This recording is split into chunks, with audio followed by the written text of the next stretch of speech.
बिस्मिल्लाहिर्रहमानिर्रहीम। अस्सलामुअलैकुम। उम्मीद करती हूँ कि आप सब खैरियत से होंगे। अल्लाह से दुआ है कि वो हम सबको अपने अपने घरों में खुश और आबाद रखे, आमीन। आज मैं आपके साथ मल्टी कलर्ड सेवइयों की रेसिपी शेयर करूँगी। इस रेसिपी को मुकम्मल देखिएगा और पसंद आए तो लाइक ज़रूर कीजिएगा। जिन प्यारे प्यारे व्यूअर्स ने अभी चैनल को ज्वाइन किया है प्लीज़ वो सब्सक्राइब ज़रूर कर लें। साथ ही बेल के आइकॉन को दबाना बिल्कुल ना भूलिएगा नई वीडियोज़ की नोटिफिकेशन के लिए। मेरे चैनल पे और भी स्वीट डिश की बहुत ही अच्छी अच्छी रेसिपीज़ हैं तो ज़रूर चेक कीजिएगा।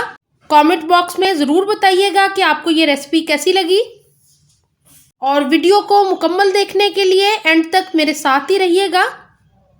तो चलिए स्टार्ट करते हैं इन मज़ेदार सी सेवइयों की रेसिपी को। यहाँ पे मैंने 2 किलो दूध बॉईल होने के लिए रख दिया है।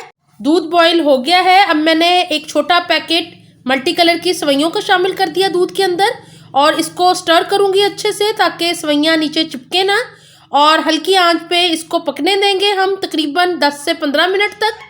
तो इनको मैं पकने देती हूँ। यहाँ पे दूध पकते हुए 5 मिनट हो गया है। सेवइयाँ भी पक रही हैं और दूध गाढ़ा होना शुरू हो गया है। हल्की आंच पे ही मैंने इसको रखा हुआ है और अब मैं इसके अंदर चीनी शामिल कर रही हूँ टेस्ट के मुताबिक। मैं यहाँ पे 1 कप चीनी का शामिल कर रही हूँ। आप चीनी कम या ज़्यादा कर सकते हैं अपने टेस्ट के मुताबिक, जैसा आपको पसंद हो। तो चीनी को भी मैं अच्छे से मिक्स कर लूँगी और इसको हल्की आंच पे पकने देंगे जब तक दूध गाढ़ा नहीं हो जाता और सेवइयाँ अच्छे से पक नहीं जाती। तो ये बहुत ही ज़बरदस्त और झटपट बनने वाला मीठा है, इसको ज़रूर ट्राई करें। यहाँ पे सेवइयाँ काफ़ी गाढ़ी हो गई हैं, दूध काफ़ी हद तक गाढ़ा हो गया है और कलर भी इसका बहुत अच्छा सा पिंक पिंक चेंज हो गया है। तो अब मैं इसको और भी मज़ेदार और जायकेदार बनाने के लिए इसके अंदर थोड़े से कटे हुए बादाम शामिल कर रही हूँ जो दूध के साथ ही पकेंगे और इन सेवइयों को और भी मज़ेदार और जायके वाली बना देंगे। तकरीबन 10 से 12 मिनट हो गए हैं और सेवइयाँ बहुत अच्छे से गाढ़ी हो गई हैं। अब मैं इनको और भी मज़ेदार बनाने के लिए 1 कप खोया शामिल कर दिया है। और यहाँ पे जो व्यूअर्स जिनके पास खोया अवेलेबल ना हो, आप इसकी जगह मिल्क पाउडर जो ड्राई वाला होता है वो भी शामिल कर सकते हैं। 1 कप खोए की जगह आप 1 कप ड्राई मिल्क पाउडर शामिल कर दें, उससे भी इसका टेस्ट सेम ही होगा और ये बहुत ही मज़ेदार तैयार होंगी। यहाँ पे सेवइयाँ काफ़ी हद तक गाढ़ी हो गई हैं और बहुत अच्छा सा कलर लग रहा है।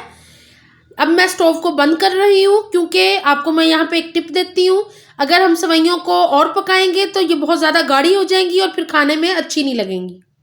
बहुत ही मज़ेदार सी मीठी सेवइयाँ हमारी रेडी हो गई हैं मल्टी कलर्ड। तो आप इस रेसिपी को ट्राई ज़रूर कीजिएगा। यहाँ मैंने एक शीशे के बाउल में निकाल लिया है सेवइयों को और अब मैं थोड़ा सा ऊपर से कटी हुई बादाम की हवाइयों से इसको गार्निश कर रही हूँ। आप इसके अंदर बादाम, पिस्ता, जौन से भी ड्राई फ्रूट शामिल करना चाहें वो आपकी अपनी मर्ज़ी है, लेकिन बादाम की हवाइयाँ शामिल करने से ये बहुत ही खूबसूरत लग रहा है। तो आप इस रेसिपी को ज़रूर ट्राई कीजिएगा। मुझे दुआओं में याद रखा करें। इंशाल्लाह आइंदा भी अच्छी रेसिपीज़ के साथ आऊँगी। वीडियो को ज़्यादा से ज़्यादा लाइक्स दीजिएगा। अपना बहुत ख्याल रखिएगा। अल्लाह हाफिज़।